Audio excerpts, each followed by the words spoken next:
Abrimos la primera entrevista de esta mañana. Le damos la bienvenida al ministro de Educación y Cultura, Pablo da Silveira. Hay varios temas para conversar: la marcha de la transformación educativa, las ocupaciones en liceos y además el reciente proyecto de ley para universalizar el acceso a archivos de la dictadura. Intentaremos abordar todos estos temas. Bienvenido, ministro, ¿cómo le va? Buenos días, ¿cómo andan? Otra vez por acá. Bueno, bienvenido siempre. Ministro, se está trabajando con el Ministerio de Defensa para universalizar el acceso a información sobre la dictadura. Y aquí, conversando con nuestro columnista Pablo Schiavi, el abogado, aparecía la duda de cómo se va a administrar esos documentos, porque uno de los puntos de discusión ahora es cuánto se universaliza y cuánto no, justamente por la reserva de alguna información que pueda revictimizar, por ejemplo, a algunas personas. Desde el Ministerio de Educación y Cultura, ¿cómo se va a trabajar la administración de esa información? Bueno, lo primero que hay que decir es estamos avanzando en la discusión. Al principio se levantaron voces de alerta diciendo, bueno, se puede llegar a divulgar información sensible que afecte a personas. En realidad eso estaba previsto en el decreto. La ley de protección de datos personales sigue siendo el criterio general en esta materia.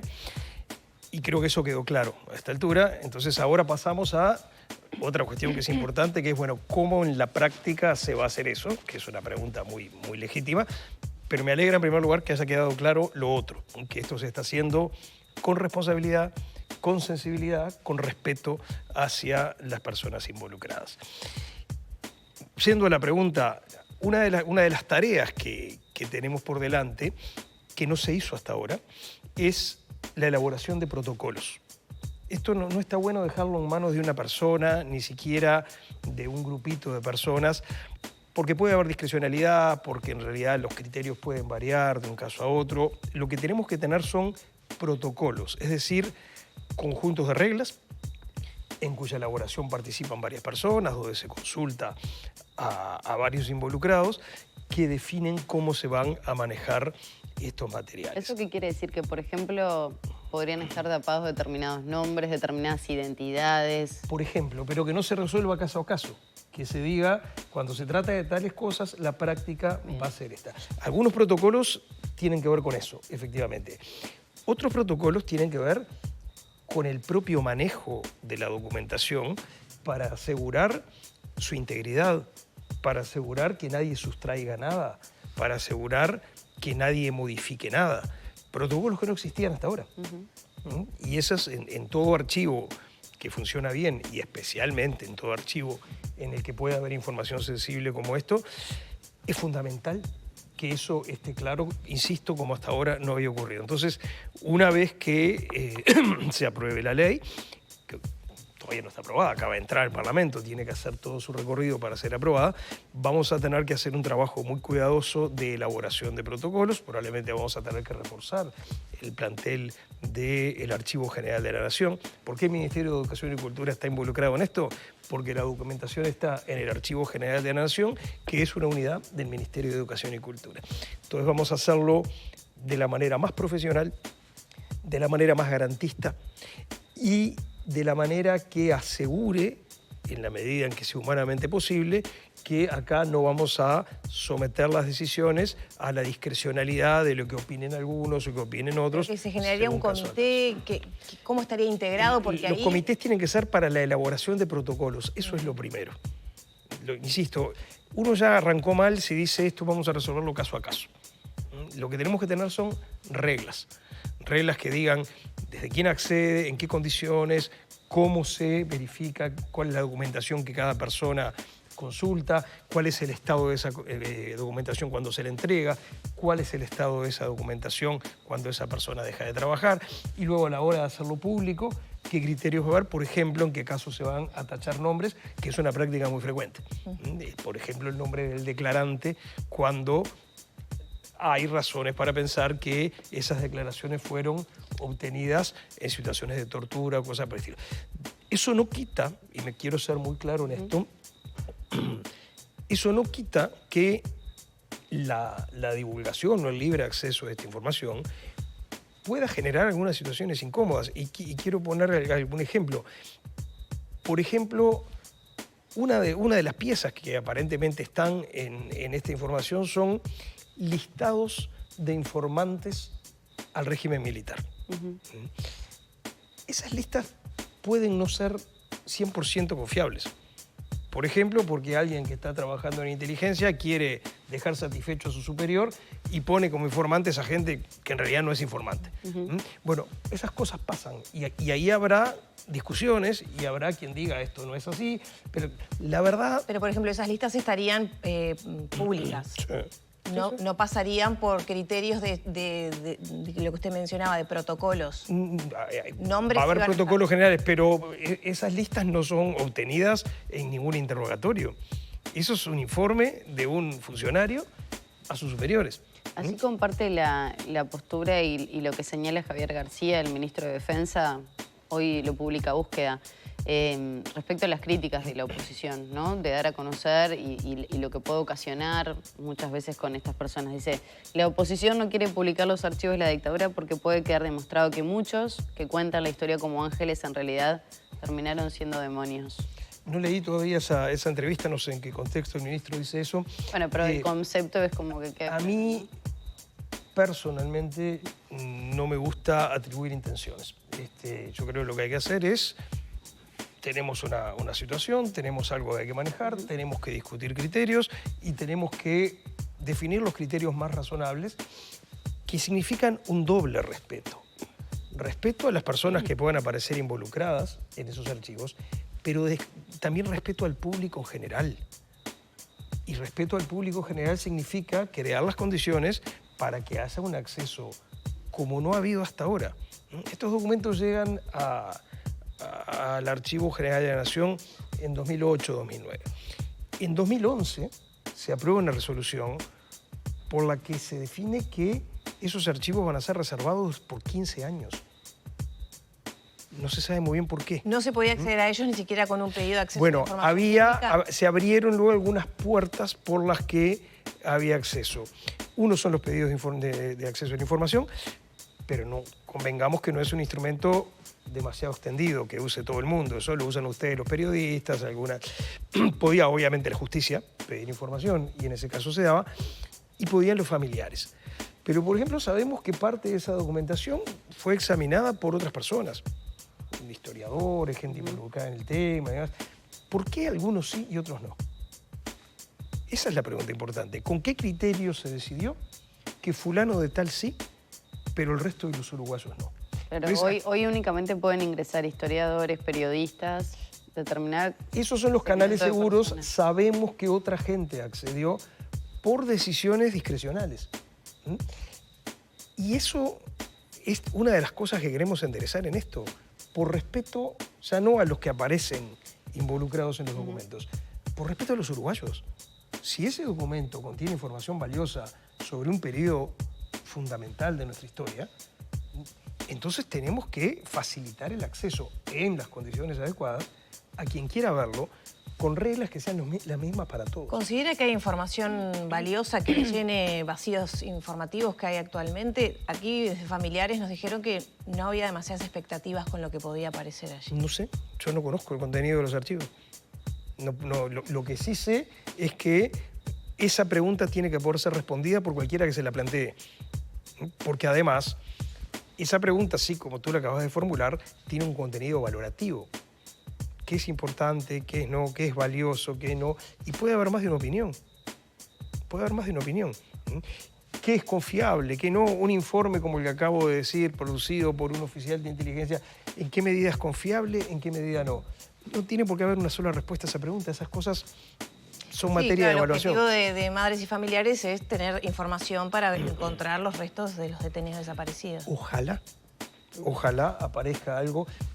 Ellos ya lo miraron, yo sospecho, o sea, no tengo demasiadas expectativas respecto de ese punto específico, porque ellos ya lo miraron. Y si hubiera habido ahí materiales, ya eso habría salido a la luz y se hubieran tomado decisiones. Pero ojalá que aparezca algo que hasta ahora no haya sido detectado. Ministro, le cambiamos información para aprovechar también estos minutos respecto a la educación en el país, los conflictos que se han suscitado y sobre todo la cantidad de paros. Ahora el PIT-CNT está analizando un nuevo paro de 24 horas a nivel general. ¿Qué valoración puedo hacer al respecto? Se reúne creo que el 8 la mesa representativa para evaluar esa posibilidad. Creo que tenemos que diferenciar lo que hacen algunas organizaciones gremiales de lo que hace el grueso de los docentes y funcionarios del sistema educativo. El sistema educativo está funcionando en condiciones normales y la transformación está avanzando. Y un porcentaje enorme de docentes está incorporándose, ya de hecho se incorporó en verano, cuando miles y miles de docentes hicieron voluntariamente cursos para ajustarse a las nuevas condiciones de la transformación. Y la verdad que cuando uno compara la situación con escenarios de reforma educativa en otros países o en Uruguay en otras épocas, el nivel de aceptación es alto. Luego están las organizaciones gremiales, que sí están en una actitud de mucha hostilidad y de mucha insensibilidad respecto de los costos sociales de las medidas que toman. Desde que empezó el año lectivo hasta hoy se ha perdido una enorme cantidad de horas de clase que significan menos aprendizajes, para los que más necesitan aprender, que son los más vulnerables, que tiene un impacto muy embromado sobre el funcionamiento de muchas familias. Una madre sola que tiene que trabajar 12 horas en un supermercado para alimentar a sus hijos, cuenta con que sus hijos van a estar cierta cantidad de horas en la escuela o en el liceo. Cuando un día eso no pasa, se le genera todo un problema difícil de manejar. Y yo lamento enormemente que los gremios de la enseñanza no sean sensibles a las consecuencias que las medidas que toman generan, especialmente sobre los más débiles. Más allá de la valoración sobre los gremios y su actitud, ¿cómo valora usted la marcha de la transformación educativa? ¿Está, digamos, avanzando como se esperaba? ¿Está rindiendo frutos? La transformación educativa está avanzando como se esperaba. Ahora empieza la etapa que tiene que ver con el bachillerato, una vez que se llegó hasta el límite de la culminación de la educación media básica. Insisto, muchísimos docentes, muchísimas comunidades educativas están incorporando este nuevo paisaje, están trabajando en ese marco. Los efectos, algunos son más rápidos, otros hay que esperar. Eso siempre es así en cualquier proceso de transformación educativa, pero nosotros estamos con mucha esperanza, con una expectativa muy positiva acerca de cómo esto avanza y de las mejoras que ¿Algún se van a resultado introducir. inmediato ya se puede ver? Todavía no tenemos mediciones, van a aparecer ahora algunas mediciones en los próximos meses. Algunas mediciones que van a aparecer en realidad no tienen tanto que ver con la transformación educativa como con la respuesta a la pandemia. Por ejemplo, en unos meses se van a conocer los resultados de PISA. Bueno, ¿qué va a pasar? PISA es una organización muy profesional y por eso mismo no hay filtraciones, pero la expectativa general es que en el mundo haya un deterioro de los niveles de aprendizaje como consecuencia de la pandemia. Ahí la cuestión va a ser quién sufre más, quién sufre menos, quién consiguió amortiguar más el golpe de la pandemia, quién consiguió amortiguar menos, pero básicamente los primeros resultados que empiezan a aparecer tienen que ver con esos 2 primeros años, en donde lo que se va a poder ver es más el resultado de la manera que se responde a la pandemia que la transformación en sí misma. Estas cosas requieren un poquito de paciencia. Ministro, respecto a la transformación educativa, recién mencionaba la cuestión vinculada a los bachilleratos. ¿Se empezaría a aplicar a partir del próximo año? ¿Esas modificaciones tendían a desaparecer los bachilleratos diversificados? Esa era por lo menos la opción que se barajó en un primer momento. ¿En qué está y qué se puede ir informando, ¿no? Porque había preocupación de los docentes, de quiénes podían quedar sin trabajo o no. ¿Qué pasa con los alumnos? ¿Se va a ir a un bachillerato único? ¿Qué es lo que va a pasar? Bueno, la tendencia internacional es ir hacia el bachillerato general, dentro del cual puede haber énfasis siempre, y entre otras cosas esos énfasis muchas veces se definen porque se deja un margen de elección. O sea, que sea un tronco común y que después, dependiendo si voy a estudiar medicina, si voy a estudiar derecho, ahí puedo ir cambiando determinadas materias. Podés ir cambiando. Ese es un esquema que hoy en el mundo tiene mucha fuerza por varias razones. La primera es porque no resultó una buena idea hacer que los chiquilines tengan que tomar decisiones muy temprano, cuando todavía conocen no solo poco del mundo y de las oportunidades que el mundo ofrece, sino de sus propias capacidades, de sus propios gustos, de sus propios puntos fuertes, de sus propios puntos débiles. Recuerden, esto es una cosa que en Uruguay empezó en los años 70. El bachillerato diversificado es una creación de la dictadura, no hay que olvidar eso. Muchos que lo defienden hoy como si fuera la gran solución, bueno, durante mucho tiempo se lo miró muy feo hasta que después nos acostumbramos. E implicaba que un chiquilín a fines de tercer año tenía que decidir ya en cuarto si iba a ser una opción humanística o científica, y luego se sigue. Bueno, después tuvo modificaciones claro, a lo largo del cuarto, tiempo. quinto y sexto es donde definís. Sí, por eso digo, después tuvo modificaciones, pero estoy haciendo un poco la historia de cómo empezó esto. Hoy la tendencia internacional es no los apuremos a los chiquilines. Démosle un marco general, permitámosle que puedan definir algunos énfasis en función de hacia dónde quieren o piensan que se van a orientar, pero posterguemos lo más que se pueda la definición. Ahora, ¿eso cómo impactaría en la carrera que va a elegir ese estudiante cuando termine el bachillerato? Pensándolo, ¿no? Voy un poco más adelante, pero digo, se dialoga con las universidades porque para estudiar medicina tengo que tener determinados conocimientos, habilidades. Fíjate que no. Hoy tenemos una situación muy rara, que es... Yo, por ejemplo, que hice humanístico, derecho, si no tenía... no claro, no. Primero me inhabilita y aparte... Lo que prueba que ya no sos tan joven. Se me cayó la sede. Ahora no es así. ¿Cómo es? Ahora, por ejemplo, hace años que la Universidad de la República estableció una norma por la cual tú entras a cualquier facultad y si terminaste, en este momento no me acuerdo bien si es un semestre o un año, y lo aprobaste, podés cambiar a cualquier otra carrera de cualquier otra facultad.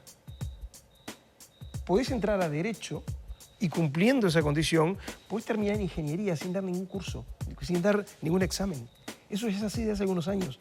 Entonces tenemos esa cosa rara de que el sistema universitario se ha flexibilizado, siguiendo tendencias internacionales, y seguimos teniendo un bachillerato muy rígido y claro, muy... pero no llego con determinados conocimientos, cuando voy a empezar una carrera como ingeniería, por ejemplo. Es que hoy es el peor esquema, porque hoy tenemos la lógica del bachillerato diversificado, y sin embargo, cuando llegas a la universidad puedes cambiar, con lo cual puede ser que tengas algunas debilidades.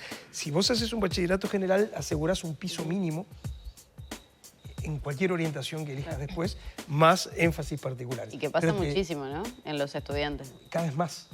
Yo me acuerdo cuando yo era chico que alguien cambiara de carrera en segundo o en tercero, era una catástrofe. Sí, hoy en día tenía que hacer preparatorios de nuevo. También era eso. Pero hoy en día se puede cambiar de carrera sin hacer preparatorios de nuevo. A ver, voy a poner un ejemplo que me toca muy de cerca. Yo tengo un hijo que empezó Derecho en la facultad, en la Universidad de la República, y después de un tiempo no le gustó y se pasó a Arquitectura. Y no tuvo que dar un examen. Y se recibió arquitecto. Ahí pongo ese ejemplo porque lo conozco muy de cerca, pero hay muchísimos estudiantes que hacen eso todo el tiempo. ¿Ya? Entonces, estamos en esa situación rara en la que el sistema universitario se ha flexibilizado y se ha alineado con las mejores prácticas internacionales y todavía no hemos hecho eso en el bachillerato. Y, ministro, ¿están las condiciones dadas para hacer ese cambio? Digo, en el contexto actual, donde tenemos una deserción muy importante, sobre todo en bachillerato. Es al revés, porque tenemos una deserción muy alta. Usted me dice qué piensa, yo le pregunto eso y le pregunto también en el contexto actual, por ejemplo, de ocupaciones que se han dado, donde los reclamos de los ocupantes son principalmente equipos multidisciplinarios porque se sienten tristes y hay adolescentes que se han quitado la vida. ¿Están las condiciones para hacer ese cambio? Punto 1. Las condiciones ideales no existen nunca. Si esperamos a eso no vamos a hacer nada. Punto 2. Hay una cosa curiosa con algunas de estas ocupaciones recientes. Muchos de esos reclamos, que incluyen también cuestiones edilicias y demás, y que apuntan a problemas reales. No quiero negarlo. Hay mucha cosa para mejorar que apuntan a problemas reales. Se podrían haber hecho idénticos hace 6, 7, 8, 10 años. Y nunca fueron objeto de protestas y menos de ocupaciones. Y ahora pasamos de 0 a 100 kilómetros por hora en 2 segundos y pasamos de... Claro, pasó la el pandemia contexto, en el claro, medio, el contexto ¿no? ha sido distinto y eso ha sido también un reclamo de los padres, de los alumnos que A ver, han pero ido a arrancan contener, por a ocupaciones, reunir. o sea, arrancan por la medida más radical y más dañina en el funcionamiento del sistema educativo, en función de reivindicaciones que, insisto, se podrían haber hecho muchas veces en todos los años pasados. Es un poco raro. ¿Por qué es raro? ¿Qué entiende puede haber detrás de todo eso? Yo no atribuyo intenciones, lo que digo es un poco raro. Hay un cambio de comportamiento muy grande. ¿Quiere decir que a esta administración se le hacen más paros, Bueno, más ese- radicales, ese es el dato. las medidas son más radicales que en periodos Ese anteriores? es el dato. A esta administración se le hacen paros, ocupaciones, por reclamos, insisto, que en muchos casos son correctos, respecto de problemas que existen, pero que existían hace años y no pasó lo mismo en periodos anteriores. Cada uno lo interpreta como quiere. Ahora, me importa más el tema que decías del abandono. Justamente las tasas de abandono que tenemos nos obligan a pensar que tenemos que encontrar otras maneras de hacer las cosas. Algo nos están diciendo los estudiantes. Si en un liceo abandona un estudiante, uno puede decir, es medio haragán, es responsabilidad de él. Si abandonan 2, también. Ahora, si abandona el 40%, el problema no es de los estudiantes, el problema es del sistema educativo. No les estamos ofreciendo algo que sea capaz de involucrarlos. Entonces, justamente por eso tenemos que cambiar. Ahora, ministro, en la situación concreta, por ejemplo, del IABA,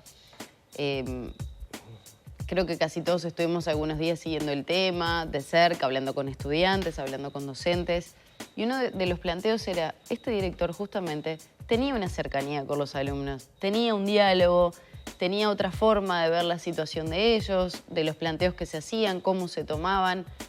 Cuando uno ve un poco más en líneas generales y no únicamente el conflicto que fue si les dio las llaves, si les trancó, si no, si desobedeció a las autoridades de secundaria, y viendo todo lo que ha pasado, ¿no se hubiera podido manejar desde otro lugar? ¿O replantearse algunas situaciones, más allá del mensaje que quería dar, ¿no?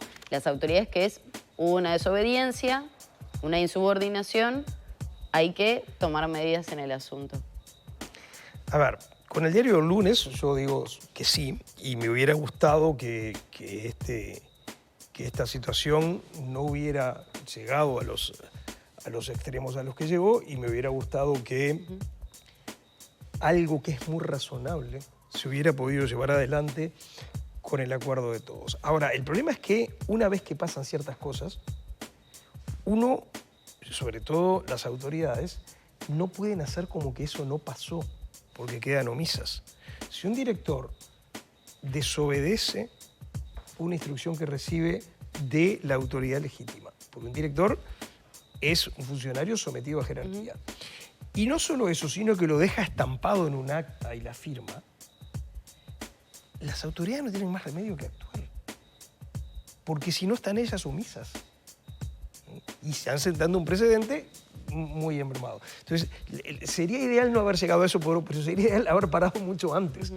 Una vez que ciertas cosas ocurrieron, ya es muy difícil frenar ciertas decisiones, porque es el conjunto del orden normativo y ese principio de autoridad y es la lógica con la que funciona todo el sistema que está en cuestión.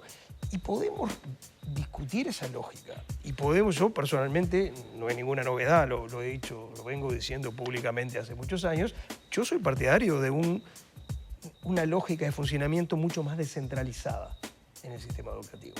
Ahora, yo no puedo actuar como si eso es lo que se hubiera decidido, porque la verdad es que seguimos teniendo un sistema de reglas muy centralizadas. Entonces, mientras tenemos determinado sistema de reglas, tenemos que funcionar en el marco de esas reglas. Podemos al mismo tiempo hacer propuestas para cambiarlas y tratar de generar consensos para cambiarlas. Pero empezaremos a funcionar de otra manera el día que hayamos aprobado otras reglas. Entonces, esa es una situación que hay que entender también desde el lado de las autoridades educativas, desde el lado de las autoridades de ANEP. Las reglas son estas, se instalaron esas reglas por procedimientos legítimos, este es el orden que tenemos. Mientras no tengamos otro, nuestra tarea, la de las autoridades de ANEP, es hacer que las cosas funcionen en el marco de estas reglas, no que cada uno decida cuándo respeta las reglas y cuándo no. y después podemos hacer cambios. E insisto, lo digo desde una posición en la que yo preferiría otras reglas, pero no puedo ignorarlas, como tampoco puedo ignorar las reglas que enmarcan mi tarea como ministro. Son esas, si no me gustan... Se pueden cambiar las reglas. Se pueden cambiar. En cambiar. un lugar donde puede hacer algo para cambiarlas. Algunas sí, otras no, otras son... Yo no puedo aprobar leyes por mi cuenta. Pero por supuesto que sí, pero mientras las reglas no se cambiaron, hay reglas que están vigentes.